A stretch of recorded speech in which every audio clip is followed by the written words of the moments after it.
नमस्कार, मैं हूं अशोक श्रीवास्तव और आप देख रहे हैं मीडिया दस्तक न्यूज़।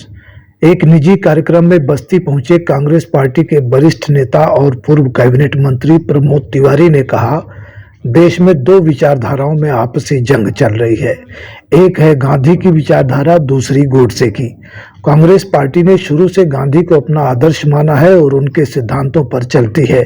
वहीं गोडसे की विचारधारा भारतीय जनता पार्टी के सिर पर चढ़कर बोलती है।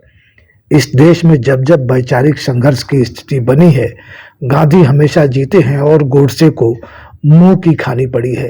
एक बार फिर वही दौर चल रहा है। जनता गांधी को जिताएगी और गोडसे को सबक सिखाएगी। कांग्रेस नेता कप्तानगंज के ऐठी गांव में एक ब्रह्मभोज कार्यक्रम में शामिल होने आए थे। उन्होंने कप्तानगंज कस्बे में मीडिया से बातचीत की। बस्ती कांग्रेस अध्यक्ष ज्ञानेंद्र पांडे आदि मौजूद रहे। आइए सुनते हैं प्रमोद तिवारी को। ब्यूरो रिपोर्ट, मीडिया दस्तक, बस्ती, उत्तर प्रदेश।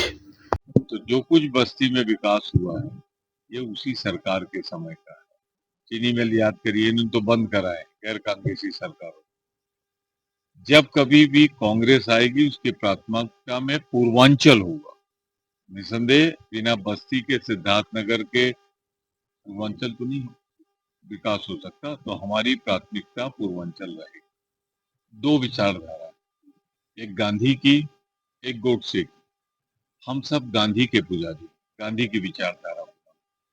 भारतीय जनता पार्टी गोडसे की पुजारी है, वो गोडसे को मानती है। तो निसंदेह ये गोडसे के बताए के रास्ता पे चलते हैं और हम गांधी के बताए रास्ते पे। संघर्ष आज यही है।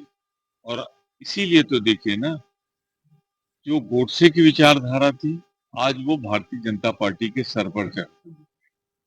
वो धर्म की भी परिभाषा वैसे कर रहे हैं, समाज की भी परिभाषा वैसे कर रहे हैं। मैं कह सकता हूँ गांधी हमेशा जीता है, वोट से हारा है। इस देश की जनता गांधी को फिर जिताएगी, वोट से को हराएगी। अब हो सकता है वहां अमित शाह जी रहते हैं, मोदी जी रहते हैं, वो योगी जी को पसंद नहीं करते, तो इसीलिए उन्होंने ये नारा दिया होगा, बटोगे तो कटोगे। हो सकता है वो भारतीय जनता पार्टी की आंतरिक पीड़ा है योगी जी की जो निकल आई। भाजपा झूठ बोलती है और कोई कुंभ तब से नहीं शुरू हुआ जब से मोदी जी या आए हुए हैं यहाँ पे योगी जी।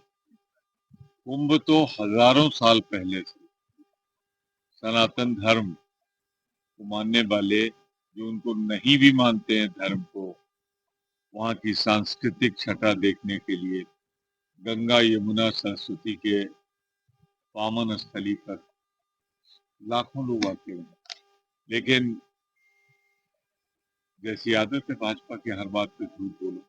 उनको शायद ऐतिहासिक सच नहीं मालूम है, ऐतिहासिक सत्यता नहीं मालूम है कि कुंभ में पंडित जवाहरलाल नेहरू आए, इंदिरा जी आई, सोनिया जी को लेके मैं खुद गया, प्रियंका जी को लेके मैं खुद गया। तो लोग आते रहे और आएंगे भी, जिनको मौका मिलेगा तय है। सरकार बहुत कुछ छिपा रही, वो नहीं चाहती कि विरोध पक्ष के लोग जो जेपीसी के सदस्य हैं वो उन तथ्यों को सामने लाए।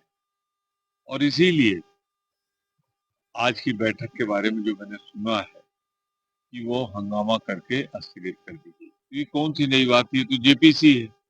159 एमपी लोकसभा और राज्यसभा में सस्पेंड करके इन्होंने बिल पास कराए। तो भारतीय जनता पार्टी को मैं बोलना चाहता हूँ कि भारतीय जनता पार्टी को लोकतंत्र में विश्वास नहीं है। उसका बस चले तो पिछले चुनाव में भारत की जनता को मैं बधाई देता हूँ, 400 नहीं पार होने दिया। अगर 400 पार हो जाती तो अम्बेडकर जी का संविधान नहीं रहता और जो संविधान बनता उसमें शायद आगे चल के चाइनीज पैटर्न या रशियन पैटर्न फॉलो होता। पहले होता एक देश एक चुनाव, फिर होता एक पार्टी एक चुनाव, और फिर होता एक नेता एक चुनाव। लेकिन भारत की महान जनता ने समझा और संविधान की रक्षा के लिए, अपने लोकतांत्रिक के अधिकारों की रक्षा के लिए मोदी के सपने को तोड़ दिया।